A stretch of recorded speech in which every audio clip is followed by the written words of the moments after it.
Saudi আরবে সামাজিক শৃঙ্খলা এবং নৈতিক আইন রক্ষায় পুলিশ বর্তমানে অত্যন্ত কঠোর অবস্থান নিয়েছে। আপনি যে ঘটনার কথা বলছেন সেটি সৌদি আরবের চলমান নিরাপত্তা অভিযান সিকিউরিটি ক্যাম্পেইন এরই একটি অংশ।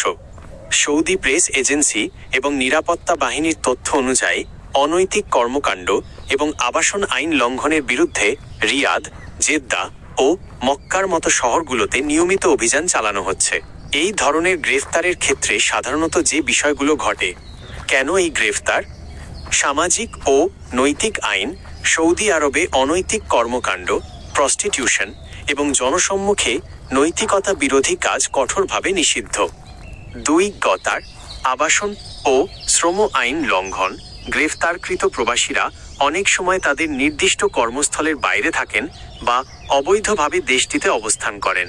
3 অপরাধে সহযোগিতা।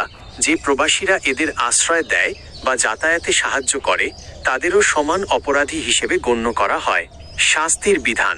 সৌদি আইন অনুযায়ী হাতে নাতে ধরা পড়লে কঠোর শাস্তির সম্মুখীন হতে হয়। জেল ও জরিমানা। বড় অঙ্কের আর্থিক জরিমানার পাশাপাশি দীর্ঘমেয়াদী জেল হতে পারে। চাবুক বা বেত্রাঘাত।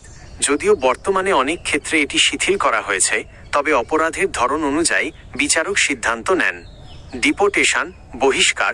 সাজা শেষে ওই প্রবাসীদের আজীবনের জন্য সৌদি আরব থেকে বহিষ্কার করা হয় এবং তারা আর কোনোদিন সৌদি আরব বা অন্য কোনো জিসিসি দেশে প্রবেশের অনুমতি পান না।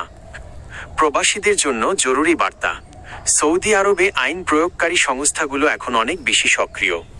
বিশেষ করে যারা অন্য দেশের নাগরিক হিসেবে সেখানে কাজ করছেন তাদের জন্য নিচের বিষয়গুলো মেনে চলা অত্যন্ত জরুরি। নিজের ইকামা বা রেসিডেন্সি পারমিট সবসময় বৈধ রাখা। অনৈতিক বা সন্দেহজনক কোনো কাজের সাথে জড়িত না হওয়া। অপরিচিত বা অবৈধভাবে বসবাসকারী কাউকে নিজের বাসায় আশ্রয় না দেওয়া।